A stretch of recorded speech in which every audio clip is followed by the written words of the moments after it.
Greetings, friends, from David Purnell from Camden Region Quakers. I'm the elder for this session. I just wanted to draw attention to those who are supporting the holding of the session. The tech support, Karen Luch and Ronis Chapman, Isaac Brady, who's from the help desk, Anne Britton and Maxine Cooper, who are the pastoral carers. And what I propose is that I will make a short reading and then we have a short silence, and Duncan Fruin, as presiding clerk, will introduce our speaker.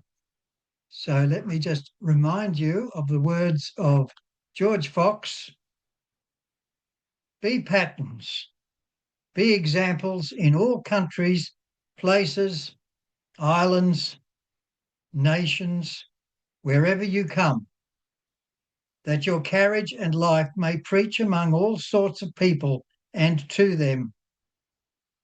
Then you will come to walk cheerfully over the world, answering that of God in everyone.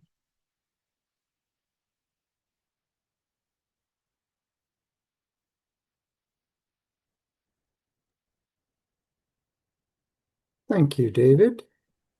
I'm Duncan Fruin. I'm presiding clerk, as you've heard, and I'd like to welcome everybody to this session at the beginning of our mid-year yearly meeting. And a special welcome to Adwoa Burnley, who's joining us from the other side of the world, where it's morning for her. And I think that's enough from me, except to say that I would like to acknowledge that we all stand on Aboriginal land in Australia. So please join me in acknowledging the elders of the people on whose land you stand, and give thanks for the wisdom which they have shared with us so freely. Naomi Dossal, I would like to ask you to introduce Adwoa. Thank you, Duncan. Most of you won't know me, but some of you will know my mother, Sue. I'm a recent returnee after growing up in Meeting, and I wasn't sure where in Quakers there might be a place for me. But then Mum attended an online presentation by Adwoa Burnley in December, and I started listening, and something inside me went, yes, this.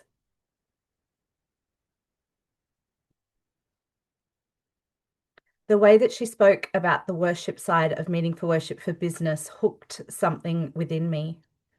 To make a somewhat long story short, that then led, literally, to me becoming a part of the QRM virtual hosting team for this yearly meeting. As virtual hosts, we are responsible for choosing the speaker, and here we are. Adwoa has a very impressive resume, but the thing that really stands out to me about her is her humility and her heart. When I reached out and asked if she would speak at this gathering, her first response was, "Are you sure?" Her next response was, "I'd be honoured." Adwoa is a lifelong Quaker who has spent nearly 20 years serving in British clerking roles as Clerk of General Meeting for Scotland, then Clerk of Britain Yearly Meeting, and currently as Clerk of Quakers in Scotland. She currently lives in Perth, Scotland, but has been spending a few months each year at the Gold Coast, attending both Kelvin Grove Meeting House and the Mullumbimby Worshipping Group. And I'm very excited to reveal that Adwoa is making that move permanent. And in just 6 weeks, she will be emigrating to live here in sunny Queensland. So I know that she is very excited to meet all of you here tonight. As she said to me, "Quakers are my people." Now we will go into silence, and Adwoa will begin when she feels ready.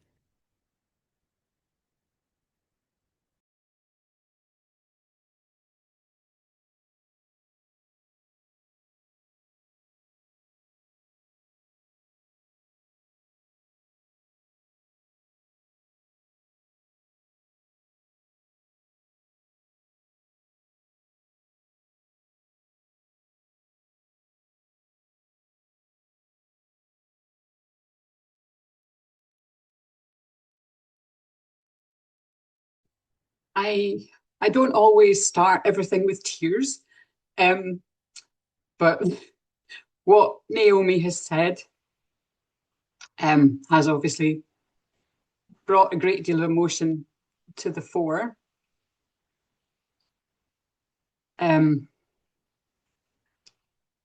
So I'll do my best to provide a session that is useful and thought-provoking. My first words were, thank you so much for this invite. When Naomi first contacted me, my reply was, my first thought is, are you sure? And my second is, I'd be honoured. And I want to repeat that because that's really how I feel. I have got a lot of experience, but I'm also just human. I will make mistakes. I've got notes in front of me on paper. I will lose my place. I'm planning on sticking to my notes, but if we go off-piste because you ask a question that we need to look at, then we will do that. We have plenty of time. So my plan is to talk in sections. I didn't want us to go into breakout groups because it didn't feel right for this session. So we're all together the whole time. But I also could not possibly talk for the whole time. That would be boring, and it's your evening, so you would all fall asleep. So we're going to do sections, and then after each section, there'll be time for you to ask questions, either linked to what I've said or just random questions. I don't mind. And I'm just going to summarize what those sections are so you know what's coming after each part. So the first thing I'm going to look at is, what is a sustainable Quaker community? What does it look like? And then in this section, I'll also think about whether there is a problem, what this problem might be, or what these problems might be, and what we can do about it. Also in this section, I'm going to share what's happened in Britain Yearly Meeting regarding simplification of our structures. And then I'll pause for questions.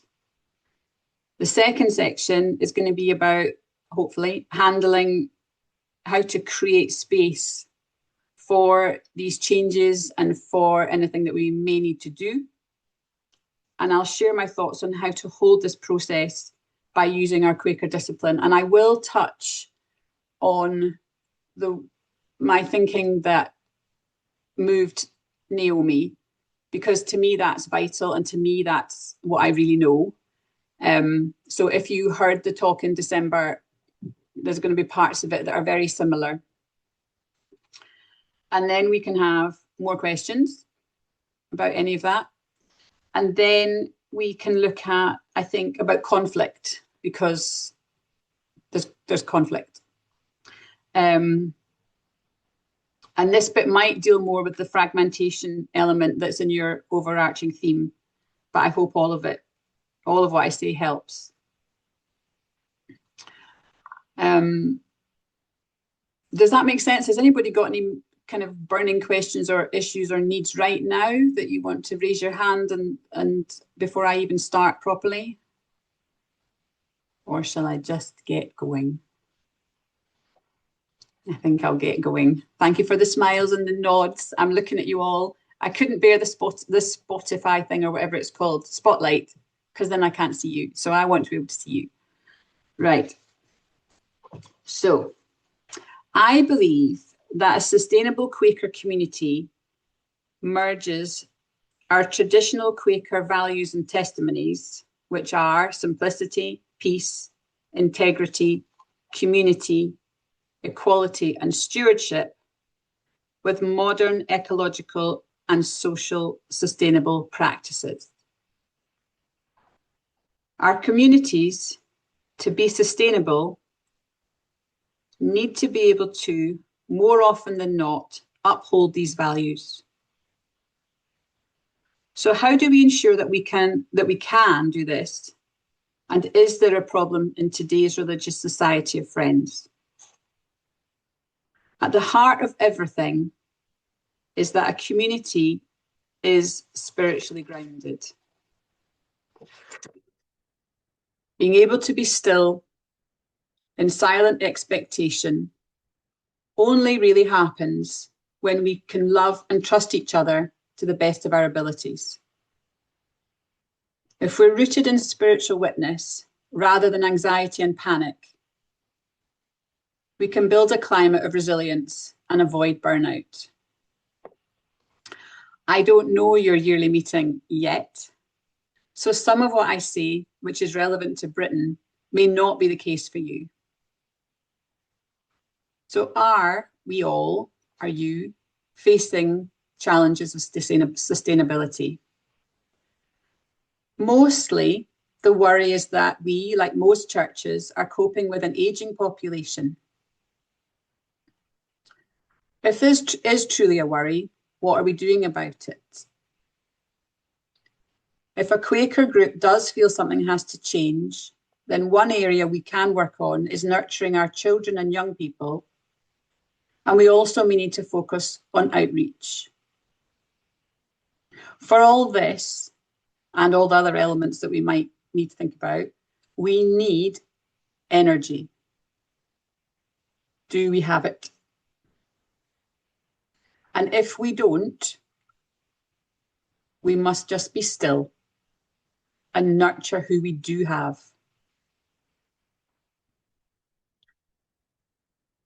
We've got meetings here, small local meetings, who don't have the energy, don't have the people, don't have the bandwidth to do any more than meet and worship. And that's absolutely fine. And so there's no, from my side of this talk, there's no pressure to be all singing, all dancing, and do everything that we're about to talk about. However, regarding children and young people, if there are people with energy, can they be thinking how to support and promote younger people on their spiritual journey?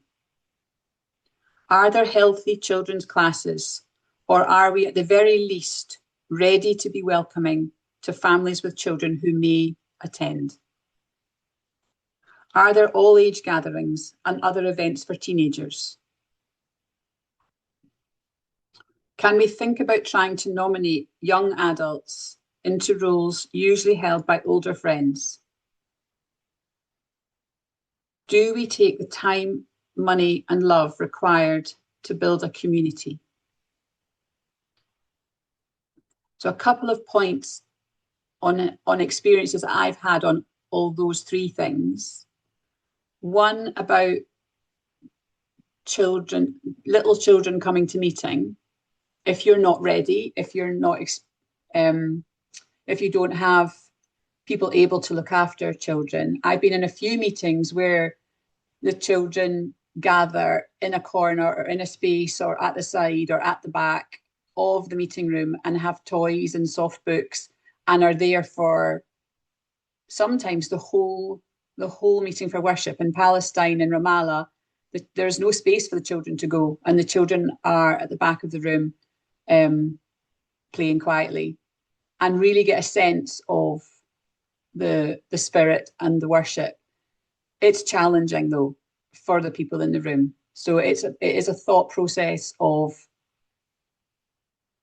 can we as a community uphold this situation? They're not babies forever. Well, we all know that, don't we? I don't know your world on teenage and young people events, so I'd be interested to find out, but maybe not in this session. And the thing about the nominating younger people, I was nominated to my first central committee at 18, which set me on the path of all sorts. And we've just appointed our next assistant clerk because I'm leaving. So my assistant clerk is going to be Clark, and my next assistant clerk is 24. And it feels right. It feels right to look for people of that age and educate and support and send on Woodbrook courses, which are now all online, so mostly online, so very accessible if the time difference fits. And just trust in the spirit. Use your nominations groups, nominating processes to find people who are younger if it's possible. Okay. Britain. So all over Britain, we are working on simplifying our structures because we were really struggling to find people willing and able to serve. It started in Scotland, it started 10 years ago, nearly 10 years ago. It was 2017 when I was Clerk of General Meeting for Scotland. We had a little voice from North Scotland area meeting saying, we can't do this anymore. We can't find people. We can't find all the different trustees we need. We can't find all the different clerks we need. Can we simplify? And the rest of us in East Scotland, West Scotland, and South East Scotland area meetings listened, but didn't pay attention. And the voice got stronger. And then East Scotland, which is the area meeting I'm currently in, which started feeling the same, couldn't find the people, started to struggle. West, and then we really started a long process, probably in about 2021, maybe 2020. And we got a group together, formed a committee, as we do, and started a lot of work. One person travelled around the whole of Scotland, meeting Quakers all over. It was a huge process, and came up with a plan to dissolve our area meetings into one big area meeting for the whole of Scotland. Now, we think we've got a problem with distance. We should take a leaf out of your book. So for us in Scotland, we have people on different islands. We have people where it's more than a day to travel from A to B. You've got this as well. So we managed to merge into one area meeting, and then which now takes over North Scotland, East Scotland, and West Scotland.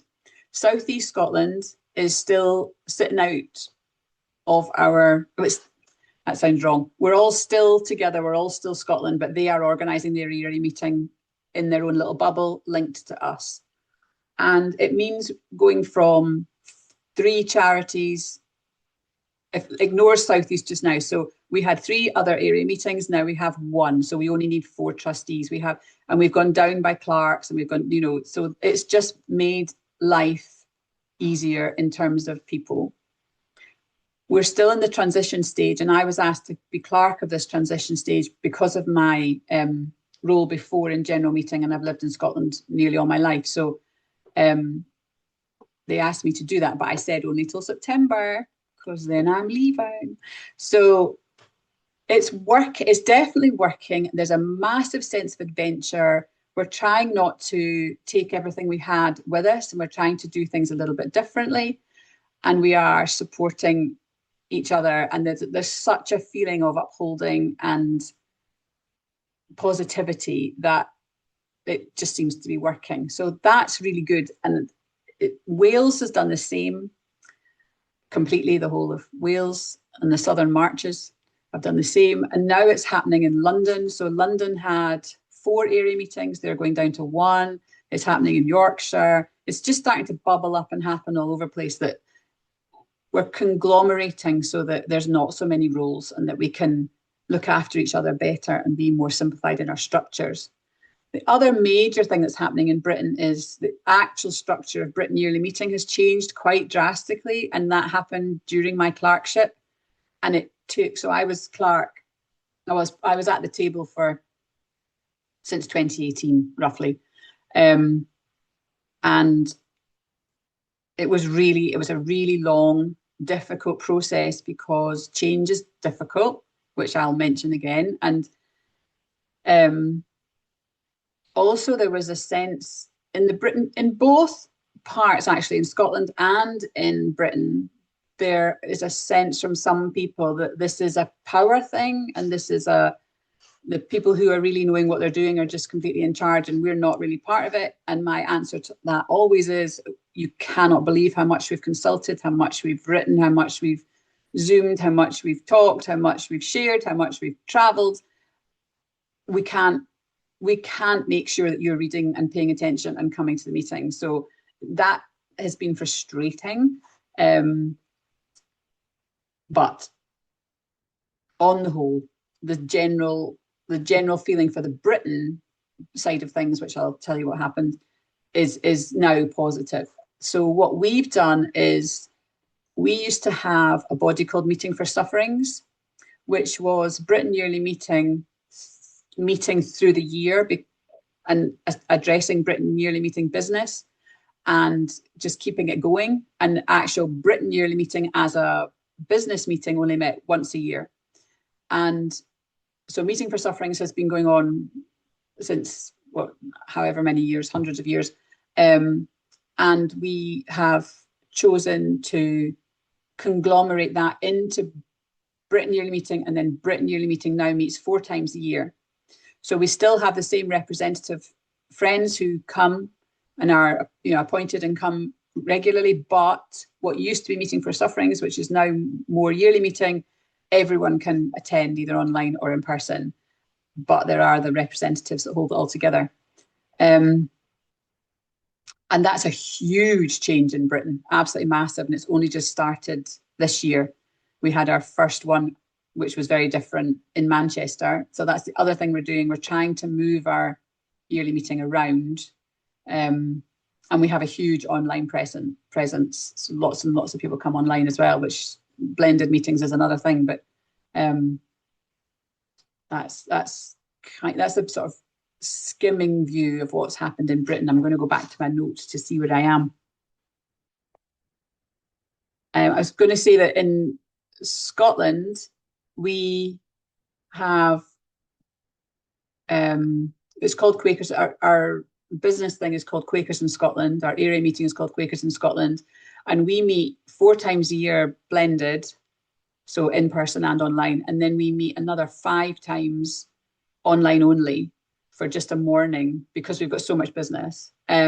So it's a commitment as a clerk and everything. It is a commitment. I'm looking forward to, my last one is on the 22nd of August. So I'm looking forward to going. That's me. I'm done. Nearly 40 years. I'm done. I think I was going to pause. I am going to pause now and just, are there any reflections on what I've said that in relation to restructuring, what I've said in relation to, is there a problem? What I've said in relation to trying to fix it, before I go on to how we can work through this. Any questions? So if you could raise your electronic hand and I can look in the chat if anybody doesn't want to be online. Oh, we have Adrian. Hello there, Joanne. You mentioned the idea that people don't have energy. And I think it can go 2 ways. It's both important to respect that there isn't enough energy and manage that by reducing unnecessary, say, administrative work. But I've also seen that if it's the right discernment and the right project, all of a sudden energy springs up where it wasn't before. So the absence of energy can be kind of like spiritual stagnation as well, without, judging that. But it's like old habits lead us away from the spirit sometimes. So I see you nodding, so I imagine you might agree with me in that. But could you say a little bit more about how the right discernment can help us be energized too? That's Adrian. That's lovely. And you saw me nodding because I was exhausted at the end of my clerkship of Britain Yearly meeting in a kind of Quaker. Was I? I'll go back to that in a minute. But I thought I was done, and I was telling all my friends who aren't Quakers, that's it. No more Quaker stuff. no more Quaker stuff. I'm getting ready to move to Australia. I've got a year. I'll be fine. And then the nominations process, which I think is the heart of Quakerism. The nominations process, somebody found my name, was led to my name, and I was asked if I would clerk Quakers in Scotland. And hey presto, I could find the love and the energy and the space in my life to make it happen. And I've literally put my heart and soul into this beginning of Quakers in Scotland, partly because I knew I was leaving, and partly because I know Scotland so well, and because my name was discerned. And that's the heart of it. If it's a nominations process that discerns something, energy can be found. If it's a meeting for worship for business that discerns something, energy can be found. If we're truly, truly led, I really believe it. And the girl that we've asked to be assistant clerk got the shock of her life and was in a bit of a dead-end job and feeling reasonably terrible about life. And she's just blossomed. So there's many examples. Those are the two that are really personal to me, really recent. But yeah, I totally agree. Thank you for the question. Anne.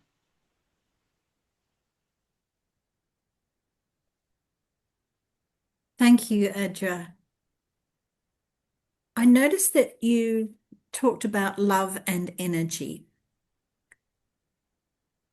And I think in Australia it's a bit different. There's a lot of us who live a long way apart. And so it feels like a huge task to be taking things on.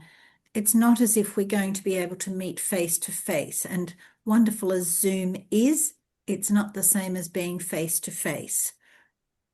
Having said that, I would like to ask, you did mention online training, and I'm just wondered, could you expand on that a little bit? Who is the training for? Where's it available from? Is there a cost? Don't go into great detail, but just a little bit, please. Thank you, Anne.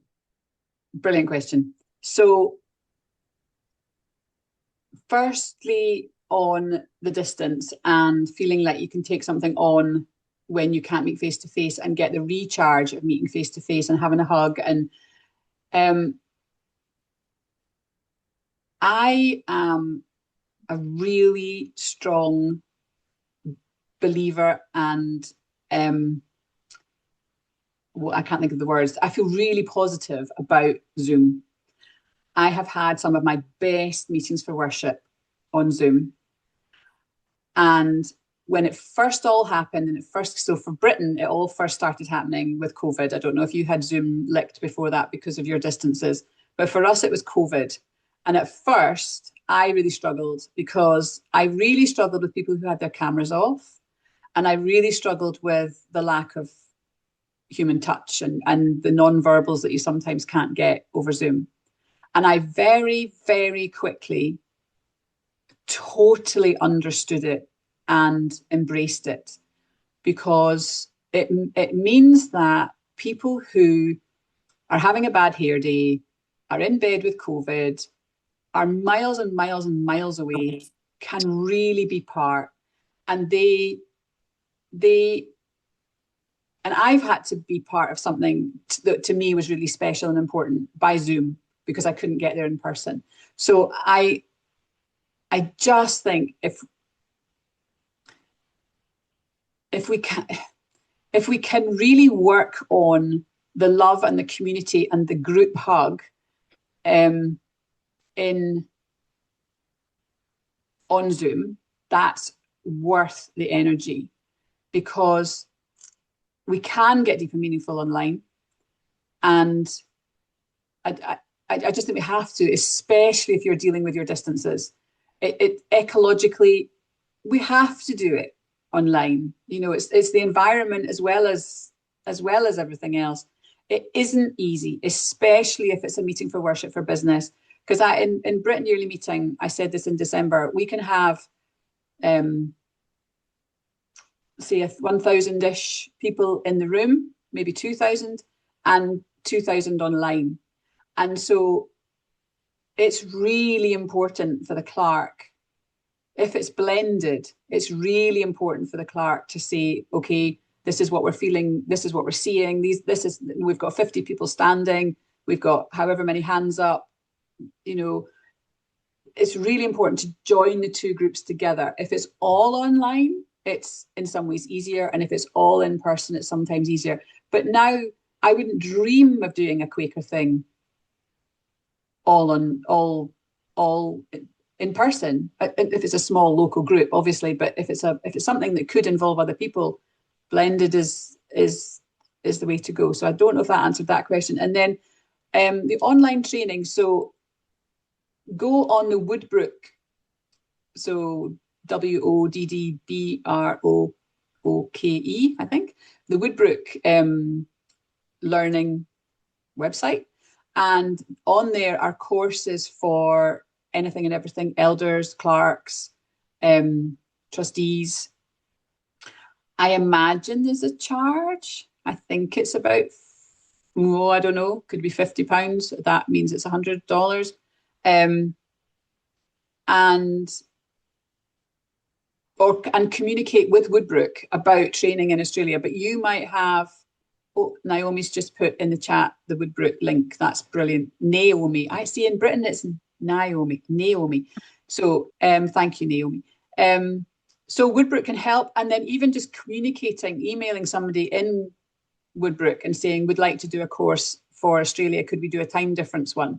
I'm sure they'd accommodate. And if you need names of people, I'd be willing. Australia might have its own thing like that. I'm not sure. I hope that's answered your question, Anne. That's very helpful. Can I just put in a plug? When you come to join us, we do have an online Zoom meeting every Sunday evening at 5 p.m. Australian Eastern Standard Time. And you will be very welcome. Thank you. I would love that. Thank you. Thank you so much. Thanks, Ed. Can I go? Thank you. Can I go to, is it Therese? Therese. Yes, thank you, Adwoa. And I'm part of that online meeting as well. And we regularly get 20 plus at it. So it is perhaps one of the more vibrant meetings that we have. But I had a simple question. I was just wondering, what is the size of the Quaker population of Scotland?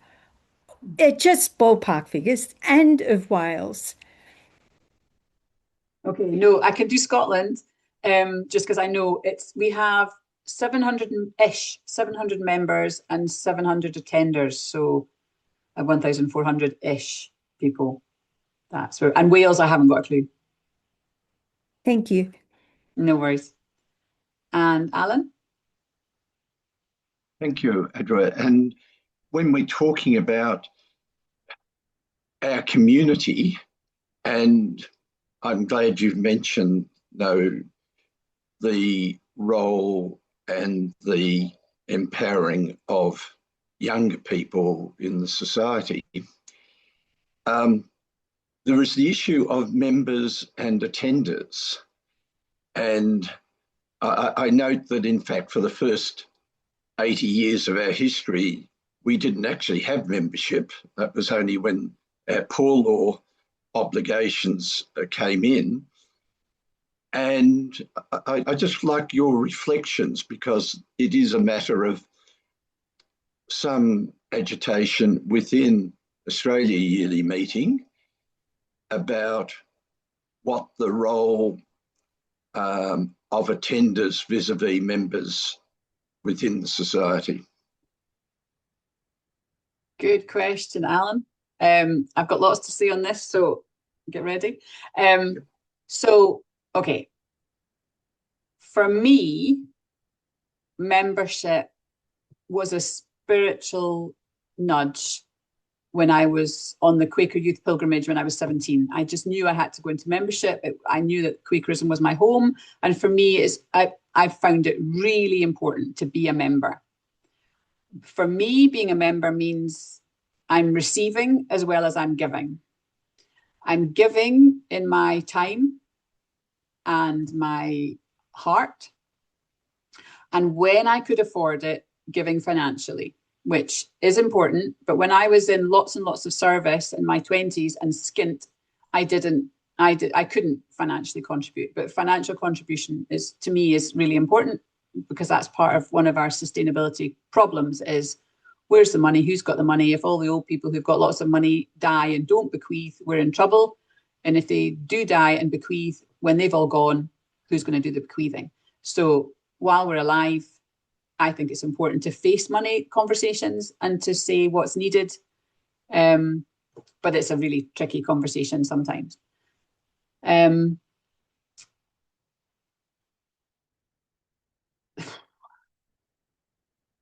Having said that, there are some people in membership for whom it is only possible to go to meeting for worship once a week or once a month and worship silently. And there was a time in my life when I did that, when I just had my child. I was just like, all I can do is just be here. And there are times when that's all we can do, and that's absolutely fine and good. At least you're there, at least you're turning up. And even if you're only turning up a little bit and you're only turning up online, that's fine. The difference between membership, so membership in Britain we have been thinking about this and how to deal with this since at least 2012. And one of the things we've been really trying to work on is non-geographical membership. And we're nearly there. It went to Britain Yearly Meeting last month and nearly got through, but not quite, because some people aren't ready. But what the vague plan is, or not, it's not vague, it's very set out, is to allow membership of more virtual bodies. Like we have the General Meeting for Young Friends in Britain. So one's membership could be with them because our membership is with our area meeting. Okay, so that could be seen as an area meeting and hold membership for young people who are running about the country with different jobs, different universities, different circumstances that mean they can't always be in an area meeting. And then it just becomes complicated moving your membership all here, there, and everywhere.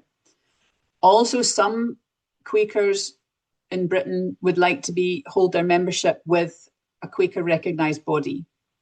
I'm not going to go into all of that, but it's a kind of we're looking towards a non-geographical set of membership. I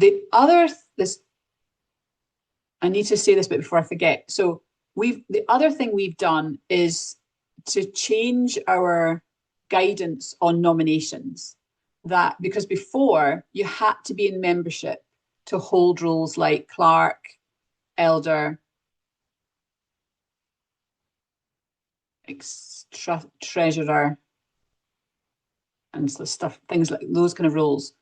And now I'm pretty sure it's only trustees that have to be in membership, because the treasurership person you can farm out to an accountant who lives down the block who's not a Quaker. If you cannot find somebody to manage your money, you can employ somebody. So that obviously doesn't have to be a person in membership. And if a name is discerned for the role of things like eldership and clerk, and it's an attender, it obviously needs to be an attender of good standing, somebody who's well known, somebody who everyone would assume was a member, but they just haven't gone into membership yet, or maybe they'll never go into membership, but through the nominations process, they feel that person is the right person.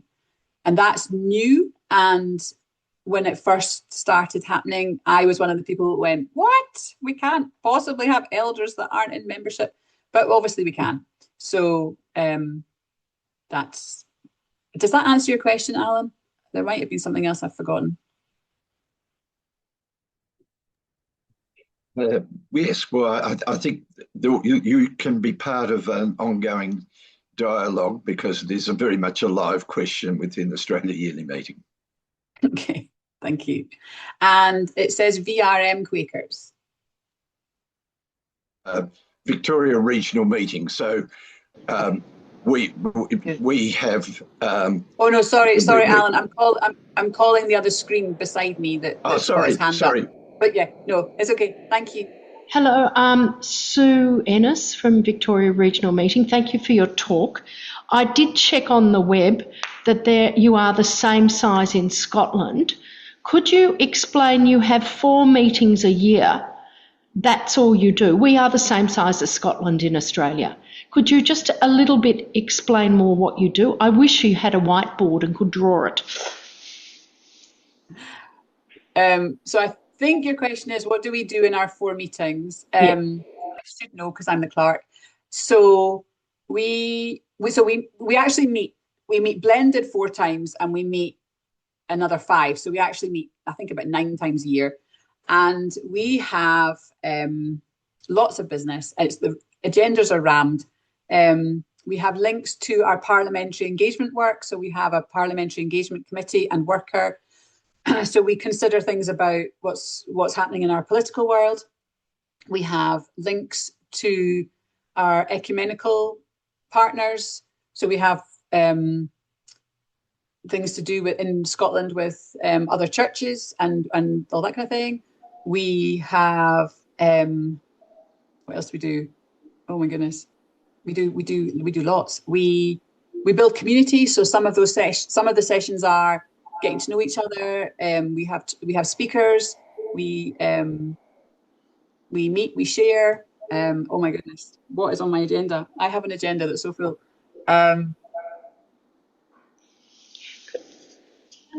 Oh my goodness, I've gone completely blank. I'll come back to that. I might come back to that further down. Sorry, Sue, but or I can message you later to tell you what we do. Why can I not think? I can't think. Sorry. That's really going to bug me.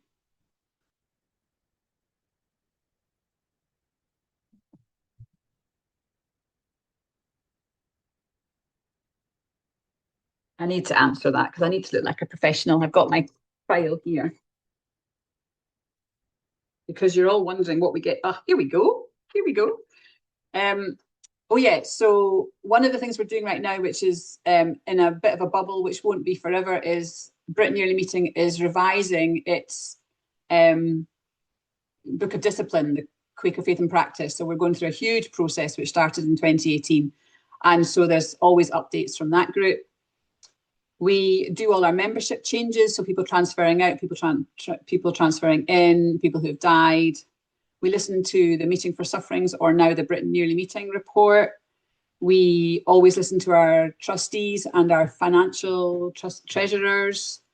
We look at the tabular statement or accept the tabular statement. We have a social witness group where we do prison and justice work and consult about that.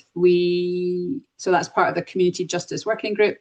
We have worked with our children and young people, so we invite children and young people to be part of it. We're really trying. At one point, just before COVID, because my son was of that age, we had young people coming to General Meeting for Scotland, which was fantastic. We had 5 or 6 teenagers in the room, sometimes 10, 11, and we were getting to the stage where they were going to be part of agenda planning. And then COVID hit, and the last place young people want to be in this setting is online, but they're coming back. We do work on climate justice. We have a local development worker, so we work on her priorities and what she's up to and doing for us. We work on our donations and our affiliations. We hold events and work on the events. Sue, I hope that answers your question. And all those things have arms and legs. I'm glad I had my folder at hand. I think it answers your question. Can I go to Kathleen, please? Hi. Had a thought when you were talking about energy being low and just meeting for worship. I am reminded of Ephesians 6 verse 13, having done all else to stand. We are asked not to be the instigators of ongoing activity necessarily, unless that is what God asks us to do. But sometimes just to faithfully turn up and to continue to do so is enough of a challenge. I want to agree with you very much about the usefulness of Zoom. I have some significant chronic health issues, and I am very grateful to continue to be able to be an attender despite not being able to get there physically. We sit down in the lounge room, the three of us, my husband, my son and myself, and join the West Australian regional meeting each Sunday morning because of Zoom. It makes it possible for us to be present and feel present. It makes all the difference in the world. Yeah, I totally agree. Thank you, Kathleen. And when you were talking at the beginning, another thing to consider when we're getting all too active is, are there other bodies in our world that are dealing with the issue? And do Quakers really need to be involved? Britain Yearly Meeting is constantly thinking, where is our voice really needed? We don't have a lot of people, we don't have a lot of money. So where do we put our focus, and what can we let go? What can we start? What can we begin? And then what can we pass over? So I totally agree. We'll go to Dennis, and then I think I'll go into my next bit, or we're going to run out of time. Dennis. I can be quick. You don't need to be quick. There's one friend school in Australia, in Hobart. Some of us are a member of the regional, each regional meeting visits once a year. Can you turn your sound? In the form of a Quaker Values Committee. That is, we oversee and visit the school to see that the school is being run according to Quaker traditions.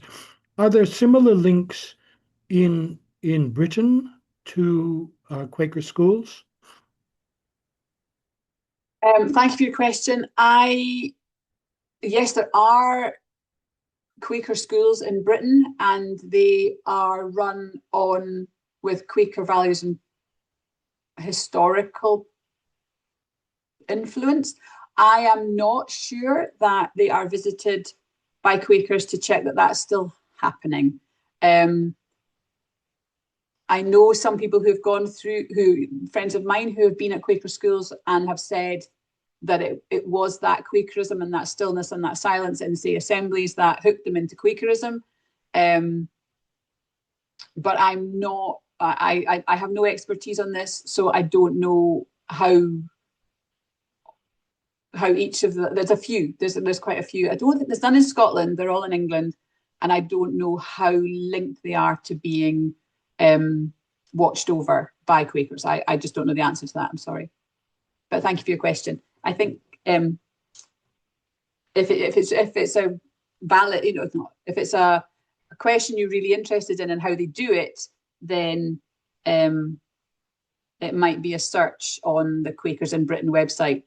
Someone there might be able to help you with the actual answer. But thank you. Right. So if change is needed, like has happened in Britain,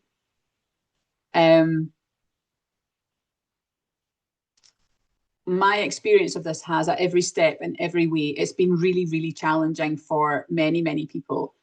One of the challenges that I found very, very heartbreaking was we needed to, quite rightly, restructure the room that is the main worshipping room in Friend's house in London to be more technically available for hiring out for big events for other people, so that we could make money for Britain Yearly Meeting, and make it more accessible in every way for absolutely everybody.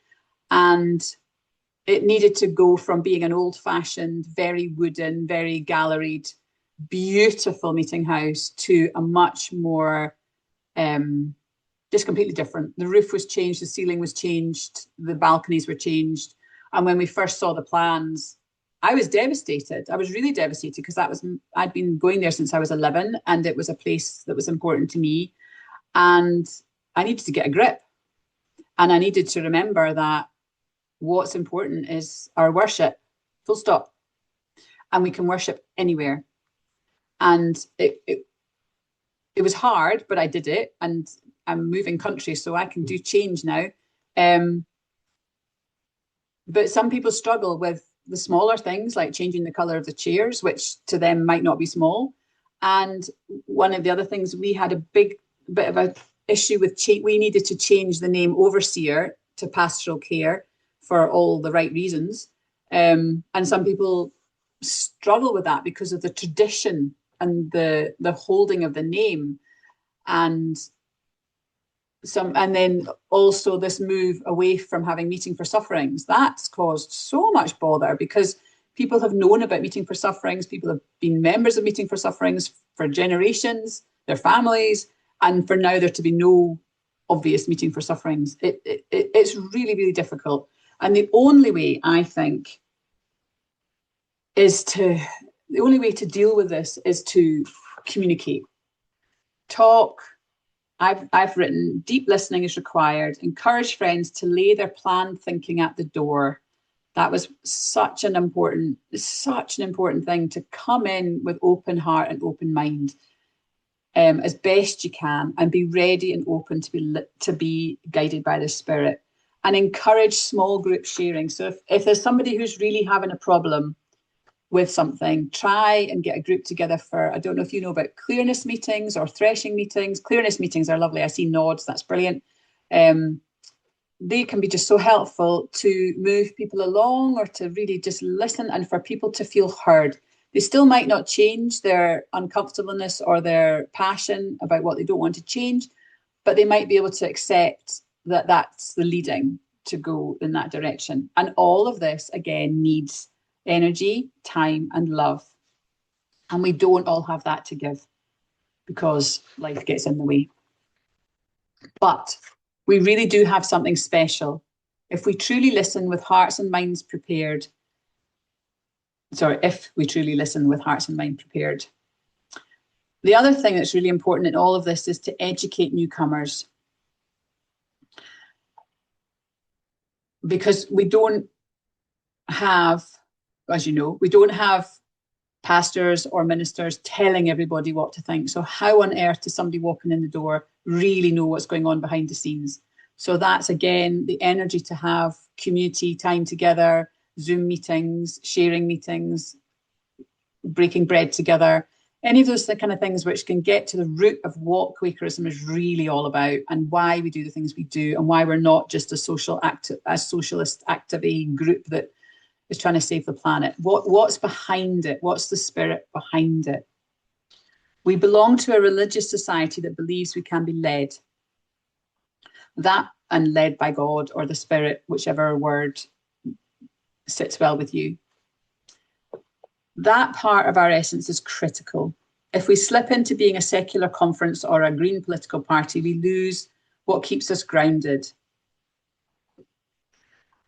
So we need to share as best we can what meeting for worship for business or meeting for worship for church affairs means and how it works and what we do. So I think I'm just looking at the time. I think I'll just do a little bit on that, like I did in December, but just a mini tour and then stop for questions. So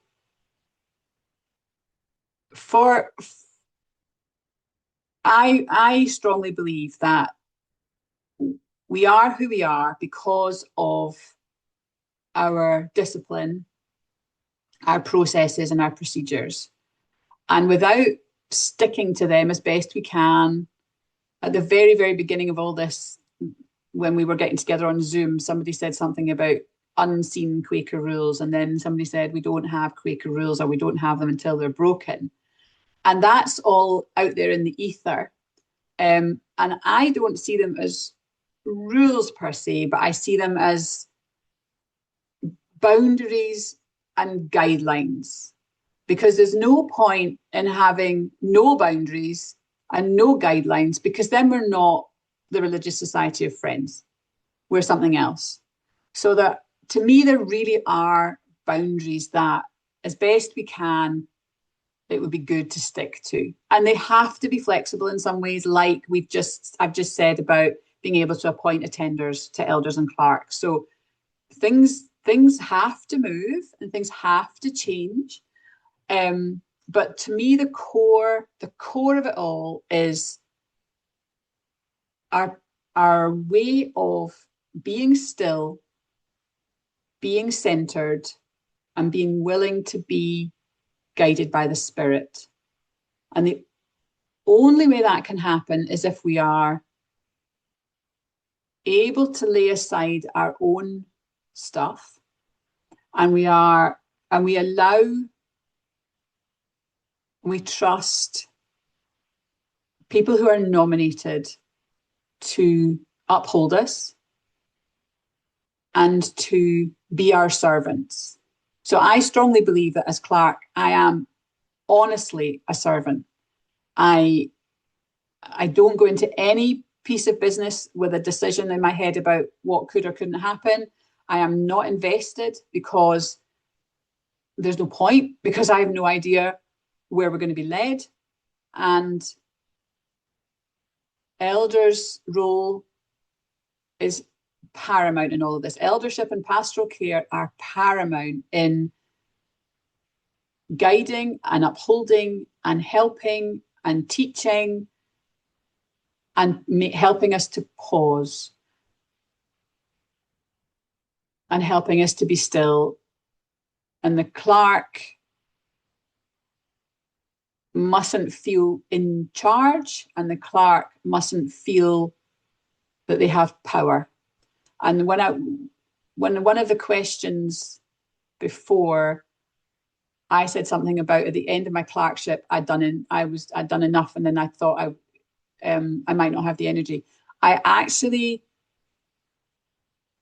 never felt exhausted, and I think it was also linked to the first question about energy. I never felt exhausted by clerking because it was through me. I managed to find a space where I could be a channel, and I don't do that. I can't do that often in my life, and I get bossy and I get difficult and I'm a pain and I talk too much. But when I was centering down and leading up to being clerk, I was truly able to be a channel. So I wasn't exhausted. And although the time commitment of being clerk of Britain Yearly Meeting and all the up and down to London and all the Zooms and all the pieces of paper and all the writing and all the thinking was a lot, it didn't exhaust me, and it doesn't exhaust me. So that's a little aside. So when we're in a meeting for church affairs, however big, whether it's a tiny wee meeting or whether it's a big meeting, to me, it's really important that the discipline of trying to only speak once to a topic, unless you have factual answers that somebody asks you a question, you need to speak again. To only speak if you're called by the clerk. So it's not a discussion. However, that's so hard in a little meeting of 6 people trying to decide something easy. But to try, even in the easy things, to have that discipline, because then when something tricky comes up, you're in the practice of worship, you're in the practice of leaving time between contributions, you're in the practice of enabling the clerk to measure the contributions, you're in the practice of elders upholding it. And it's, to me, it's so vital. I need to just check my piece of paper because I've slightly lost my train of thought. Uphold me.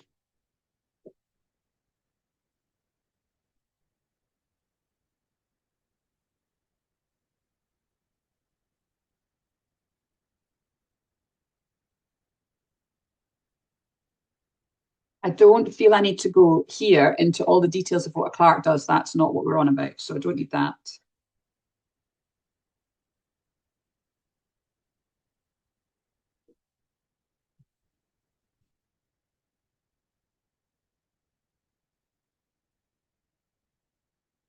I think I might be done on that. I think this might be a time for questions. Yes, let's do questions on what I've just said.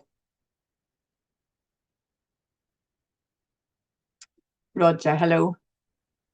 Hello and welcome. And we're looking forward to you coming to be with us. Thank you. A new friend recently asked who's in charge. And of course, there's no answer to that in one sense. But you talked earlier, and I'm sure, like me, a number of the other friends who are here will have had a bit of a shock having 1,000 or 2,000 people in the room and a couple of thousand online and 40 people standing and 50 hands up.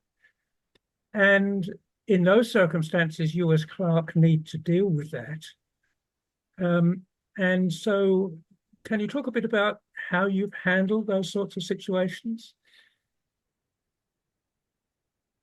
Yeah, absolutely. Thank you, Roger. Yes, I can. And when I pointed up, it's because to me, it's the spirit. It's actually in my heart. It's not above me. So the plan is when you're clerk is to let go and not and absolutely not be in charge and be led to call the person who you're led to, who you are literally led to call. And if it's a tiny small meeting and there's 6 people and there's only one person standing, it's pretty obvious. If we're in a situation where you've got a blended meeting with lots and lots of people, what I often joke is that what I'm looking for is a God beam that's literally landing on the head of the person that's speaking from the heart, from God, with the message that we need to hear. The slight problem is there is no God beam, and I cannot tell whether that person is going to just waffle on about something either unconnected or unhelpful. Unhelpful sometimes quite good. It's just about impossible. So we make a big thing about please only stand if you've tested your ministry and you feel that you can do no other but stand. Now, some Quakers completely understand what that means, and some Quakers don't understand what that means, and that's about education. And it's not about whether they're new or whether they've been coming for 50 years. It's not about that, because some people who've been coming for 50 years still don't understand it and want to pontificate on whatever they want to pontificate on. And that's sometimes irritating if we've not got a lot of time. And sometimes this is a bit cheeky, but sometimes I want to just say, no, it's okay. I don't need to hear from you. But obviously that would be rude and I can't do that. And we also know that some people's words and ministry speak to other people's words and ministry. So it's a really delicate area and it's really difficult. The other thing that we practically try to do is go, depending on who we've got, we try to go young, old, male, female, any kind of differences, make sure that we're not just, there was a time when it was really only older white men that were called. Nah, it doesn't happen anymore.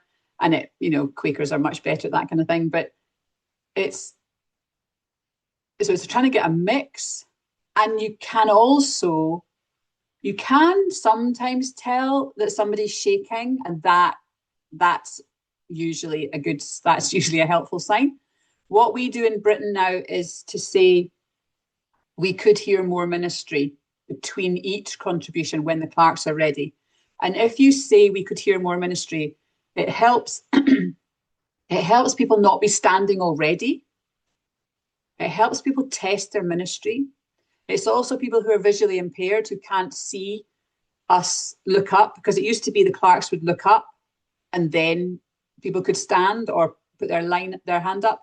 But if people can't see the clerk put their head up, or so we say we could hear more ministry, and sometimes we guide it like we could hear more ministry only on the minute, or we could hear more ministry only on the question. But yeah, it's really tricky, and it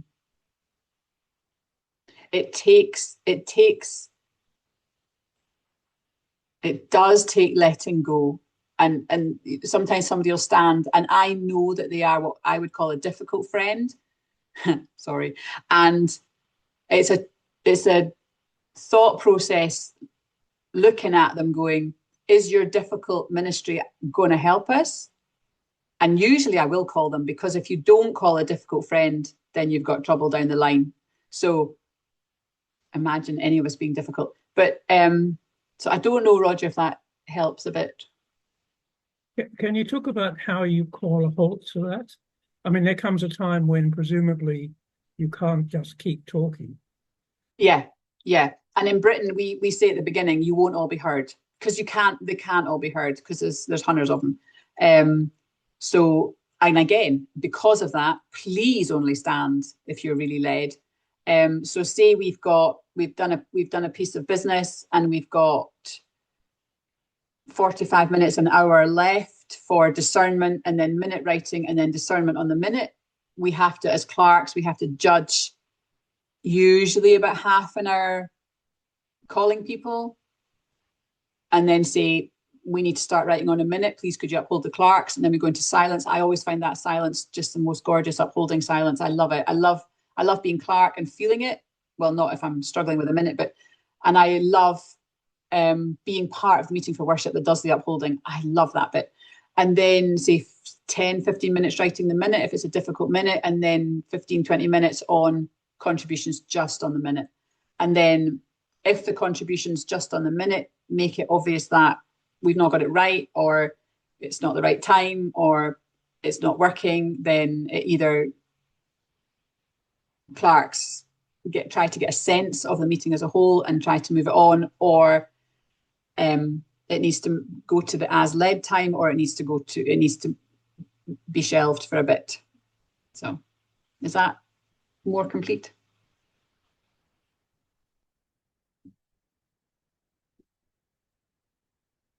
I think I've answered, Roger. Yeah, good.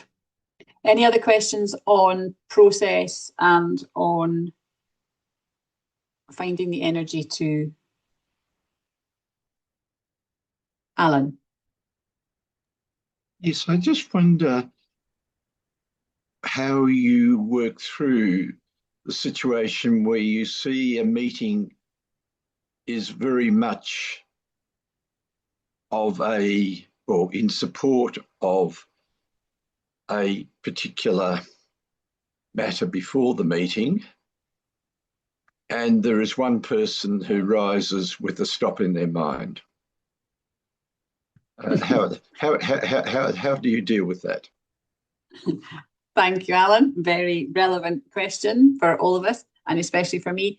So in Britain, our tradition is not to minute that there's a person who would like to stand aside from a minute. We don't do that. I think they do it in America. I don't know if you do it.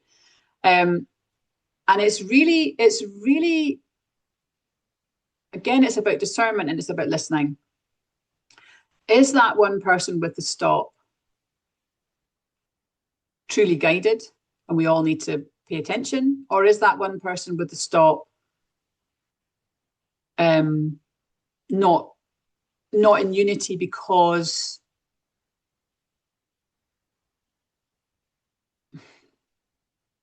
of their own place in the situation, and it's not hearing the leadings of the meeting? So it's just about impossible. But what we do is we would say, So say it's on the minute and we're getting people standing because the minute isn't exactly what they want. It doesn't cover everything that they wanted. It's not perfect. We will often say, is this minute good enough? And that usually gets people to say hope so. And if it really doesn't, then we would never force through a minute where there was lots of people standing, obviously. So then it needs to be revisited. It needs to go at a different time, all that kind of thing. If it's an issue where one person is, so we did the same-sex marriage work in 2009, and it was abundantly clear that Britain Yearly Meeting was willing and able to accept and welcome same-sex marriage as a legal entity. But there were a few Quakers for whom their link to the Christian Bible and other reasons were just like, no, I can't do this. And at that stage, those people need to be upheld by elders and pastoral care and helped to accept and acknowledge that there is a definite leading within Britain Yearly Meeting that this is what as a body we want, and it can sometimes lead to people surrendering their membership and going and joining other churches and being cross, but this is a kind of about the boundaries and the guidelines, and the guidance and the listening. It's not easy, but it is doable, and it takes work, it takes commitment, it takes small groups, it takes conversations, it takes clearness, it takes it takes committee work, it takes communication. Does that answer your question? Yeah, cool. Shall I move on to the last bit, because we're going to run out of time? It's not a long one. This is about it could be long, but it won't be long. And it's linked actually to what Alan has absolutely just mentioned. It's about conflict. So we are, when we're working on these challenges, going to come across conflict. And we have, as I've said, met that in every step of the simplification in Scotland and in Britain. We have conflicts over beliefs on whether these changes are really needed, and is it a power game? Sometimes there can be fear and mistrust. I feel that the only way we can work on this, as I've probably said, is to go back to finding times and spaces for community building. It's community building, community building, community building. Listening, creating worship times and places that we can all really listen deeply. Be patient. So I've told you the timelines it's taken us. Long. Quakers do things so slowly, and I think rightly so. And we just have to take a deep breath. We are not a business, or a secular organisation. But don't ignore tensions. If we shut down strong differences of opinion in our effort to compromise and accommodate, we risk damaging rifts forming.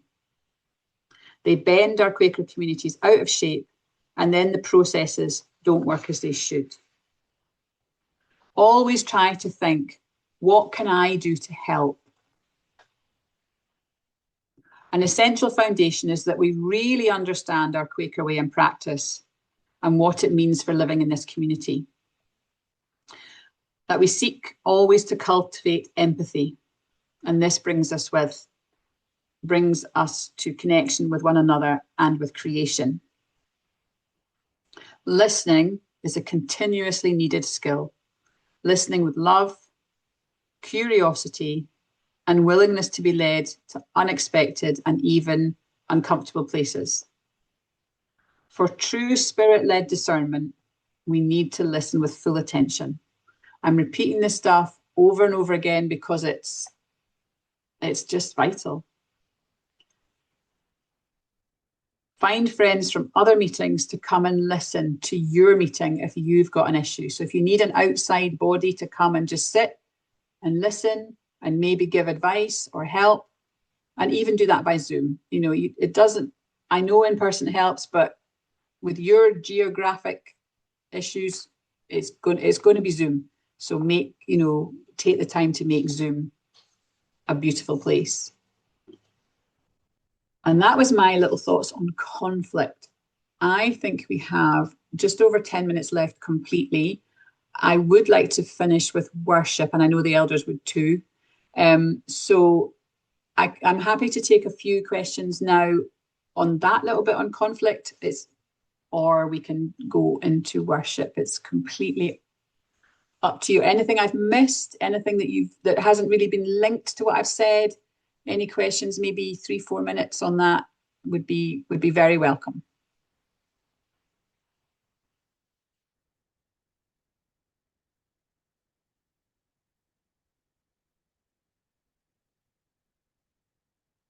Christine.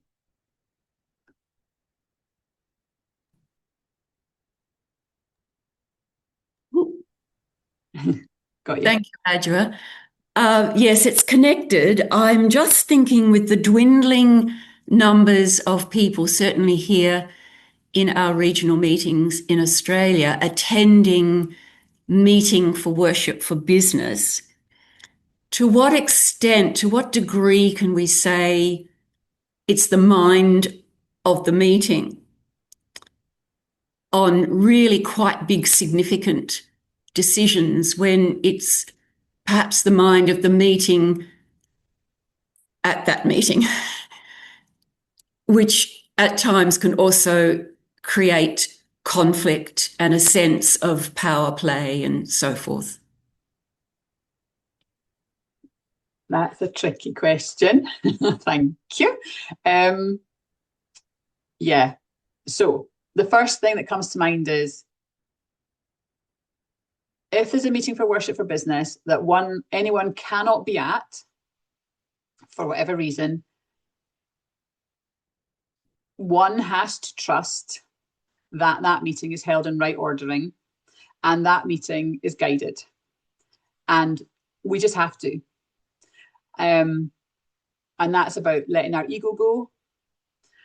And that puts responsibility, huge responsibility, on the people who are at the meeting to be rightly guided so that the people who aren't there can happily trust that it's happened correctly. And if a decision is made at a meeting and then some people who weren't, I think this is where you're leading to, some people weren't there and they feel like it wasn't quite right or there was a power thing going on, then I'm going to have to say it's going to be tricky because it's going to be tricky because you can't go, well, I didn't agree and I wasn't there, so change it. Really, you can't really. You can speak to people, communicate, talk about how it went. It's not ideal to lobby clerks because it's not very fair. So I don't know if I can. I know it happens because it happens here. And I know I've not been at meetings because I couldn't, I was prevented and I just had to trust. And sometimes something comes out in the ether, 10 years down the line, it changes, or, 5 years down the line, somebody goes, well, why did we not think about that? Or maybe this isn't right. Maybe we need to go in a different direction. But it is, if we don't have that trust and we don't really, really stick to the right ordering, that's when we have the trouble that you're talking about. So, yeah, good luck. I hope that answered your question, Christy.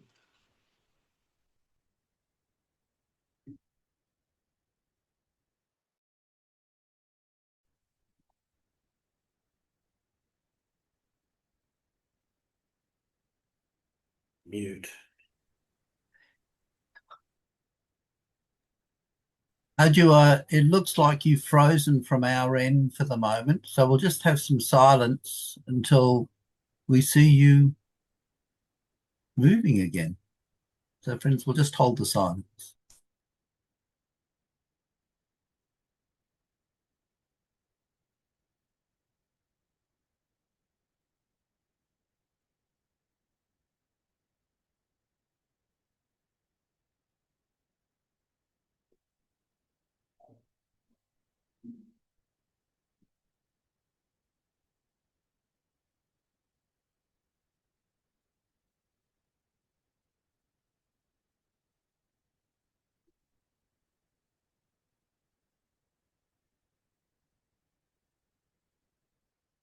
That was scary. My Zoom just dropped. I have no idea what happened. I could see that Naomi was messaging me, and Naomi was messaging me. I was messaging Naomi. We're here. David, what's your question? Hello. When you think that a matter before meeting needs more homework done by people interested in what the issue is, how do you handle that? Defer it and suggest that more information might be gathered? Absolutely. Suggest more information might be gathered, but name the people who are going to do the gathering. Don't just say, we'll think about this later.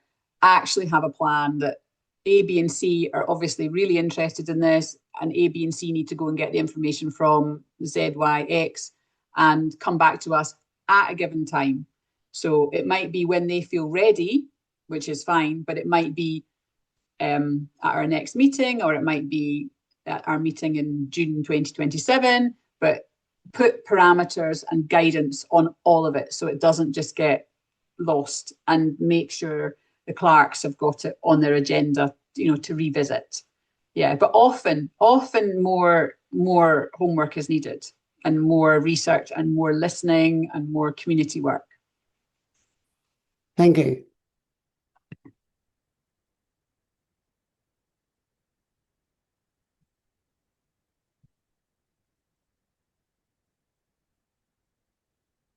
I think we're heading into silent worship now. That would be lovely. I'm so sorry I dropped out. I have no idea what happened. So I'm going to go and mute, and I'll see you all in September.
Well, thank you, friends, and I hope that has given us a good start to the formal parts of yearly meeting, which will begin tomorrow.